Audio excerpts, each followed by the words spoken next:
आप देख रहे हैं फानूस टीवी। भाजपा नेता राजपूत समाज के खिलाफ अनर्गल बयानबाजी कर उनका अपमान कर रहे हैं, लेकिन पार्टी हाईकमान उनके खिलाफ किसी कार्रवाई को तैयार नहीं। उक्त बात काननी सेना के राष्ट्रीय महामंत्री कुंवर दलीप सिंह चौहान ने पत्रकार वार्ता के दौरान कही। उन्होंने कहा कि अब काननी सेना के पदाधिकारी पूरे देश में घूमकर भाजपा के पक्ष में मतदान न करने की अपील कर रहे हैं। उन्होंने केंद्रीय मंत्री पुरुषोत्तम रुपाला का टिकट काटने की मांग की। रुड़की में देहरादून रोड स्थित एक होटल में पत्रकारों से वार्ता करते हुए करनी सेना के राष्ट्रीय महामंत्री कुंवर दलीप सिंह चौहान ने कहा कि भारतीय जनता पार्टी के नेता राजपूतों को अपमानित करने वाले बयान दे रहे हैं। कहा कि कुछ दिन पहले बीजेपी के केंद्रीय मंत्री पुरुषोत्तम रुपाला ने राजपूतों पर एक बहुत ही घटिया बयान दिया, जिससे पूरे राजपूत समाज में रोष है। बीजेपी ने पुरुषोत्तम रुपाला पर कार्रवाई करने की बजाय उन्हें स्टार प्रचारक बनाया। राजस्थान और गुजरात में राजपूतों ने पुरुषोत्तम रुपाला के बयान के विरोध में बड़ी बड़ी समाएं की, लेकिन उसके बावजूद रुपाला पर कोई कार्रवाई करने के बजाय प्रदर्शन कर रही राजपूत समाज की माताओं बहनों को पुलिस ने गिरफ्तार कर उन्हें अपमानित करने का कार्य किया। कहा कि रुपाला के बयान के विरोध में जब काननी सेना के राष्ट्रीय अध्यक्ष राज सिंह शेखावत ने बीजेपी कार्यालय को घेरने का आह्वान किया, तो उन्हें गुजरात की भाजपा सरकार ने पुलिस द्वारा जबरदस्ती गिरफ्तार किया और उनकी पगड़ी को सर से गिराने का अनैतिक कार्य किया।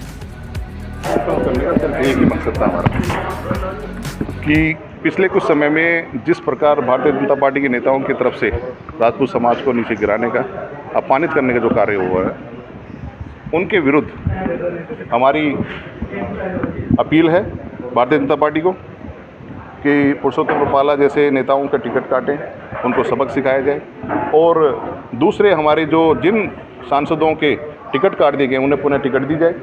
तीसरा सबसे बड़ा मुद्दा था कि राज सिंह शेखावत जी की जिस प्रकार उनकी पगड़ी को उछालने का जो काम भारतीय जनता पार्टी के तरफ से हुआ, वो माफ़ी मांगे और जिसने ये कार्य किया है उनके ऊपर कानूनी कार्रवाई हो और उन्हें जेल भेजा जाए।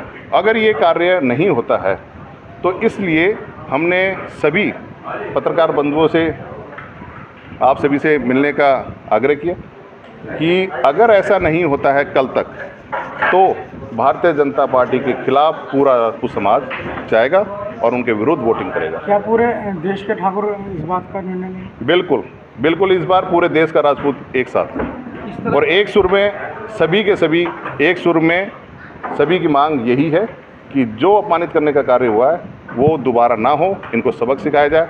इसीलिए पूरा राजपूत समाज एक। इसके अगेंस्ट कौन सी पार्टी को आप सपोर्ट करें? हम किसी पार्टी को, विशेषकर किसी पार्टी को हम सपोर्ट नहीं कर रहे।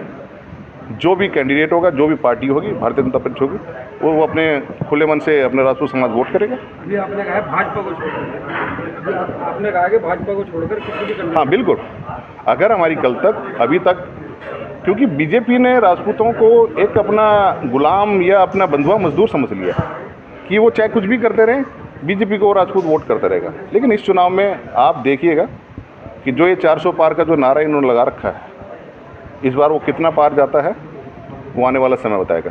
लेकिन राजपूत इस बार बीजेपी को वोट नहीं करेगा। क्या इस बार बीजेपी जो हारी है, जिस प्रकार से बीजेपी कार्य कर रही है उस प्रकार से मुझे लगता कि पूर्ण बहुमत से सरकार बीजेपी बना पाएगी इस बार। जिस प्रकार से उत्तराखंड में दोनों राजपूत है, वो हमारे जो सीटें द्वार पर, क्या इन दोनों को दिया, कौन से टिकट पर दिया जाए वोट अपना? बीजेपी जब तक अपनी गलती नहीं मानती है तब तक बीजेपी को कोई भी राजपूत वोट नहीं करेगा।